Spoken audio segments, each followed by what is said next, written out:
বলেছিলাম বিএনপি, জামাত এবং এনসিপি। তো এই বিএনপি, জামাত, এনসিপি ওনারা প্রত্যেকেই কনফার্ম করেছেন যে ওনাদের রিপ্রেজেন্টেশন থাকবে সামিটের মধ্যে।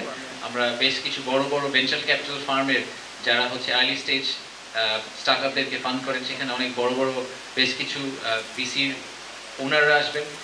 সেই সাথে আমরা আশা করছি যে বেশ বড় বড় কিছু কংগ্লোমারেট যাদের টোটাল জিডিপি আসলে তাদের টোটাল রেভিনিউ যোগ করলে প্রায় আমাদের জিডিপি সমান হয়ে যায়, এরকম বড় বেশ কিছু কংগ্লোমারেট আসবেন। চায়না থেকে সিসি, সিআরবিসি, পাওয়ার চায়না, এরকম বেশ বড় কিছু কোম্পানি আসছেন। আবার আমেরিকা থেকেও এক্সেলার এনার্জি প্রেসিডেন্ট থেকে শুরু করে বেশ কিছু সিনিয়র লোকজন আসছেন। ওখানে ইনঅগ্রাল সেশনও থাকবে এবং তারপরে আমাদেরকে আমরা একটা ব্রেকআউট রুমের ব্যবস্থা করে দিচ্ছি, একটা মিটিং রুমের ব্যবস্থা করে দিয়েছি, ওখানে ওনাদের লোকজন থাকবেন।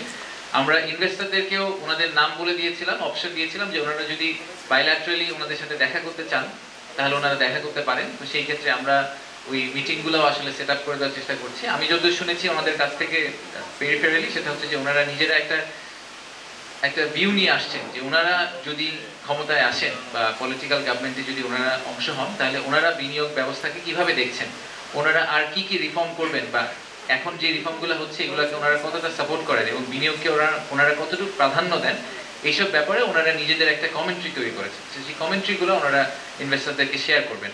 যে কারণে আমরা এটা করার চেষ্টা করছিলাম সেটা হচ্ছে যে ইনভেস্টররা পলিটিক্যাল কন্টিনিউইটি ব্যাপারটা নিয়ে অনেক কনসার্ন রেজ করে অনেক সময়, যে ইন্টারিম গভর্নমেন্ট আমরা ধরেন 20টা রিফর্ম করে গেলাম, যে 20টা রিফর্ম আবার যদি পরের সরকার এসে ওই রিফর্মগুলোকে আবার উল্টো দিকে ফেরত নিয়ে যায় তাহলে তো আসলে বিনিয়োগ ব্যবস্থার কোনো উন্নতি হলো না।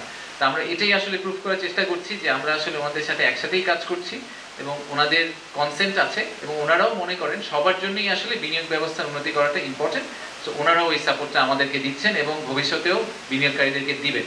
এই পারপাসটাই আমরা আসলে ফুলফিল করার চেষ্টা করছি। আমরা খুব ভালো সাড়া পেয়েছি পলিটিক্যাল পার্টিগুলো থেকে। সো ওনাদের সবাইকে ধন্যবাদ এবং ওনাদেরকে আমরা মনে করি যে এই সামিটটা, কিন্তু আমি আগেও বলেছি, সামিটটা আসলে যদিও বলা হচ্ছে বিডার অর্গানাইজ করা, বাট আই জেনুইনলি ফিল যে এই সামিটটা আসলে বিডা একা করেনি।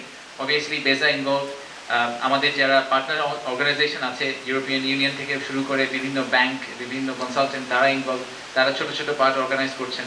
এবং অ্যাট দ্য সেম টাইম আমি বলবো যে প্রাইভেট সেক্টর এবং এই পলিটিক্যাল আউটফিট ওনারা সবাইও কিন্তু আমাদেরকে সময় সময় বিভিন্ন ধরনের রেকমেন্ডেশন, বিভিন্ন ধরনের সাপোর্ট দিয়ে পুরো জিনিসটা অর্গানাইজ করতে হেল্প করেছেন। যাদেরকে আমরা রেজিস্ট্রেশন কনফার্ম করেছি, প্রায় 40টা দেশ থেকে আমাদের বিদেশি ডেলিগেশন আসার কথা।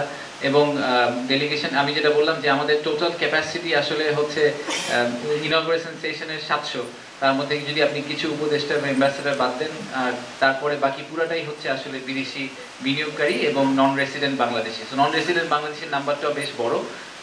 এখন টোটাল ইনস্টিটিউশনের নাম্বার কতজন ফাইনালি অ্যাটেন্ড করলেন, তাদের থেকে আমরা কি ধরনের ফিডব্যাক পেলাম, কি ধরনের প্রমিস পেলাম, এই পুরো ব্যাপারটা নিয়ে আমরা শেষের দিকে সামিটের শেষের দিকে আপনাদেরকে আবার দেখে একটা ফুল রিভিউ রিপোর্ট সাবমিট করব যে এখান থেকে আমাদের নেক্সট অ্যাকশন প্ল্যানগুলো কী হবে এবং কী ধরনের আমরা আসলে জেনুইন সাড়াটা পেয়েছি।